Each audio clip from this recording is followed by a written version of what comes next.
All right, so here we go. Here's readings from Enoch number 3. This is the dwelling places of the angels. Once again, give it a pause here if you like, that way you can read it for yourself without having me talk over it. But I'm definitely going to read it and then stop every now and then, maybe to give a little bit more knowledge. Once again, if you want to read the other chapters before this, 1 through 16, you can find those videos. Yeah, on the YouTube channel that I made for you guys. All right, so check it out. They raised me up to a certain place where the angels were like the appearance of a burning fire, and when they pleased, they assumed the likeness of men. They carried me to, so here we go, first chapter. When they pleased, they assumed the likeness of men. So that is definitely a true thing, because I've definitely seen a man who I knew was an angel, because I could see him in the spirit, and he was an angel, but he was a man. He came to deliver me one time, and don't get mad at God for delivering me. Okay, I serve God. Sometimes people will hear a story and they'll be like, wow, surprising that you get delivered like that. I do not act like sinners. Okay, and if I sin, I repent. So don't get mad at me getting delivered. Anyway, that is a true thing. So they carried me to a lofty spot, to a mountain, the top of which reaches to heaven. And I beheld the receptacles of light and thunder at the extremities of the place where it was deepest. There was a bow of fire and arrows in their quiver, a sword of fire and every species of lightning. Then they elevated me to a babbling stream and to a fire in the west, which received and all the setting of the sun. They do say in modern science, right, that the sun sets in the west. Okay, in modern science, that's what they say. So here just goes another thing to show you that the book of Enoch is very likely true. Okay, here we go again. Which flowed, and to a fire in the west, which received all the setting of the sun. I came to a river of fire which flowed like water and emptied itself into the great sea westward. I saw every large river until I arrived at the great darkness. I went to where all flesh migrate, and I beheld the mountains of the gloom which constitutes winter, and the place from which issues the water in every abyss. I saw also the mouths of all the rivers in the world, and the mouths of the deep. You know, they do say rivers come from out of the ground, okay? But a lot of the modern day science is proving this book, okay? And this book is proving a lot of modern day science, so that's all I'm saying. I then surveyed the receptacles of all the winds, perceiving that they contributed to adorn the whole creation and to guard the foundation of the earth. I surveyed the stone which supports the corners of the earth. I also beheld the four winds which bear up the earth and the expanse of heaven. And I beheld winds occupying the exalted sky, arising in the midst of heaven and of earth. So if you look at, oh my gosh, I forgot what it's called, but modern day science like farming will tell you that there's four winds, and depending on which wind blows, you know what's going to happen, right? If the north wind blows, you know it's going to be cold. South wind blows, you know it's going to be heat. East wind blows, you know it's going to be rain, something like that. Okay, look it up. But farmers actually know this. If a certain wind blows from a certain direction, you're either going to have cold, you're going to have heat, you're going to have rain, different things like that. So once again, this book was written 5,000 years ago, and around that 4,500 years ago, something like that, and it's proving modern day science.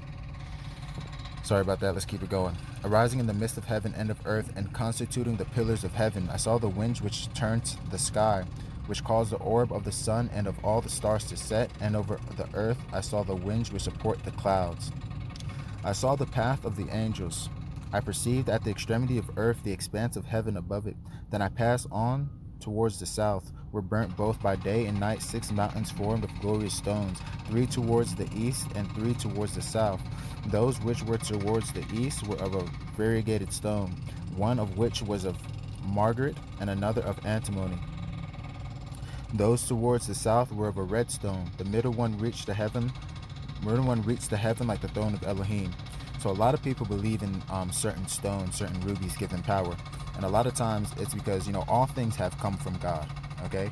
However, remember, people did not understand the power that was in these stones. Think about these stones, right? If they're this big and they're in the heavens, right? One of them even reaching onto the throne of Elohim. That means they're powerful. So you've got to be careful when you're dabbling in certain things like this, especially if you don't truly understand them, because these same things corrupted man when they got into them before. So just food for thought there. Those towards the south were of a red stone. The middle one reached to heaven.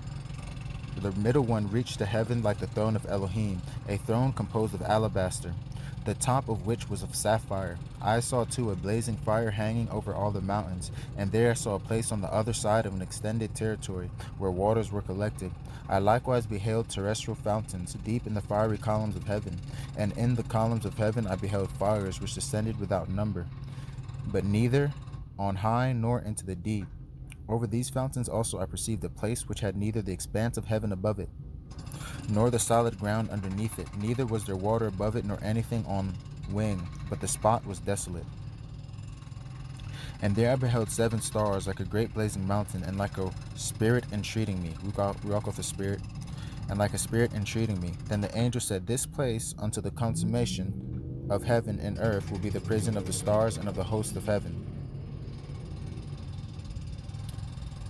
So, if you look at, let me finish reading this, I'll get back to that, sorry.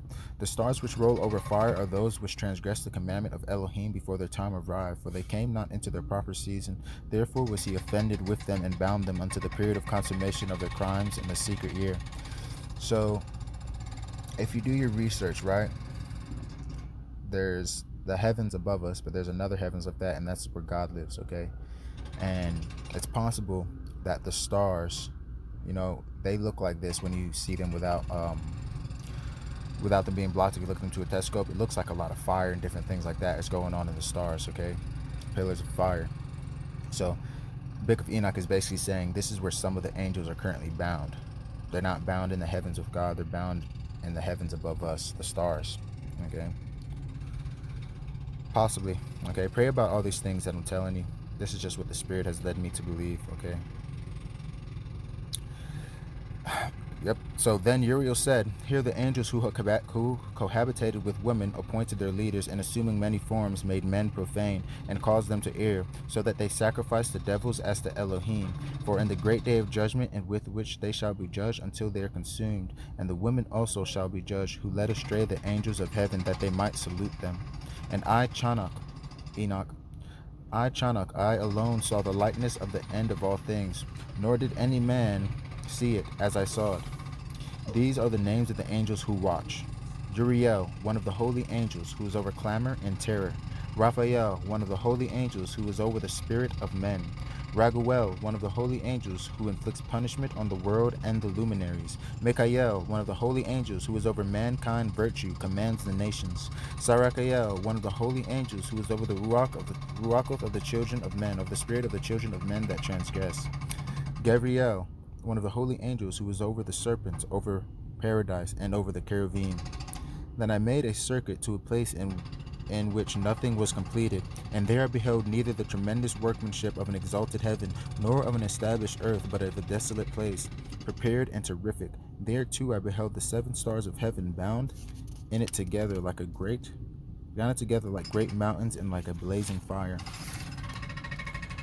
Exclaimed, For what species of crime have they been bound, and why have they been removed to this place? Then Uriel, one of the holy angels who was with me, and who conducted me, answered, Chanuk, wherefore do you ask? Wherefore do you reason with yourself, and anxiously inquire? These are those of the stars which have transgressed the commandment of El Elyon, Lord of lords, King of kings. No, El Elyon is supreme God, sorry.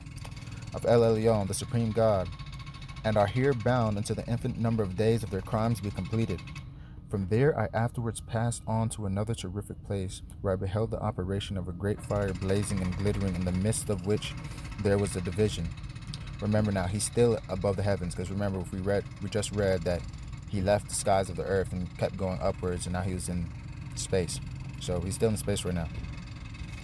Where I beheld the operation of great fire blazing and glittering, in the midst of which there was a division. Columns of fire struggled together at the end of the abyss, and deep was their descent, but neither its measurement nor magnitude was I able to discover, neither could I perceive its origin. Then I exclaimed, how terrible is this place, and how difficult to explore.